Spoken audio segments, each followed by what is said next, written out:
Welcome to the Jedi Ranger. I'm John Bear 555 and I'm returning to my 10th anniversary reviews of Star Wars Rebels. Today we'll be talking about the third episode of the second season, The Lost Commanders. I did episode 1 and 2 of the Siege of Lothal way back in June, so you can go check that out. But yep, 10 years to the date is when this episode premiered on DisneyXD. So it actually was screened at Comic-Con, New York Comic-Con, on the 8th of the month as well, but we're going by the DisneyXD air dates. So, this episode picks up after the Siege of Lothal, and the rebels are basically like, okay, what now? We need a place to call home. We're on the run from the Empire. So, talking things out, Ezra suggests the idea of, finding shelter, which will make sense. A base, someplace to lay low, so that way, you can actually repair, replenish, that kind of stuff. And Ahsoka has an idea on who might be able to help them find a base. She doesn't say exactly, and they did that, I think, primarily for the storytelling reasons, so that way it could be a surprise for us, the audience. But besides telling Kanan to trust who she sends them to, realistically, she should have known to give Kanan maybe a bit more information, because I wonder what it's going to be. They get to the planet, they're using an old tactical droid to help find this individual, which is repeating the number 7567. If you know, you know, and we probably do, because spoilers for a 10-year-old show. Anyhow, they see an old Republic ATTE and its clones, specifically Captain Rex, Commander Wolf, and Gregor. And Gregor, he is crazy. Wolf is paranoid. And Rex is just himself, just a bit defeated, tired. Being an old dude, basically. And so, yeah, the episode basically is dealing with, they couldn't convince, but they were at least able to get the information on some bases and that kind of stuff.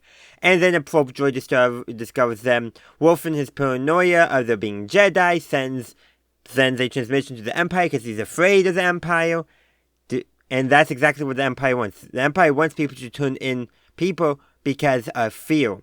And meanwhile, Rex is basically trying to, he understands why Kanan does not trust him at the same time.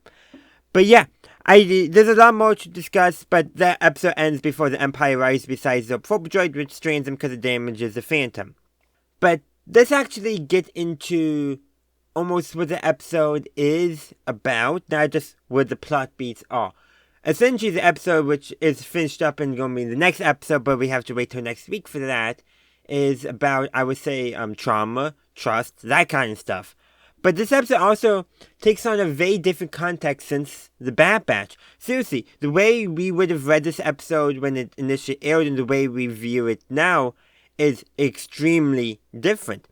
Because when this episode aired, clones, okay, we hope Rex didn't betray the Jedi, but we don't know. And that's very much the thing is, when this episode airs, we had no idea about the event of the Bad Batch. So we had no idea, okay, did they just break free of the program? Did they remove their chips? What is going on? Is it secretly an Imperial trap? And some of the stuff in the episode gives credence to it being that they're actually still loyal to the Empire. So I think, if I remember correctly, there was a line from Rex about that they never betrayed their Jedi and they removed their chips. Or that might be in the next episode. Things sometimes blend together. But the point I really do want to convey is that with the context of the Bad Batch, a lot of that suspense on, are these clones still loyal to the Empire or not, is gone. We know Rex is no longer loyal to the Empire. Though there is one scene where he mentions how after the way he questions his entire purpose, and we actually do somewhat get to see that in the Bad Batch, or actually more like in the Clone Wars Siege of Mandalore, which also came out after this episode. But also in the Bad Batch with him fighting, we see Gregor there, who's even crazier now than he was then, even though this came first. And then Wolf, we don't see him quite join Rex and his clones that are fighting against the Empire in the Bad Batch, but we do see him at least turn the other eye, and not turn Rex, the other rebellious clones, and the Bad Batch into the Empire. At least we know that now, but we don't know everything for sure. And I don't know if this change actually helps the episode or not. The change definitely does help in some way of when Ahsoka tells Rex to trust him, it makes sense in retrospect. Like, yeah, we know everything that Ahsoka knows pretty much now.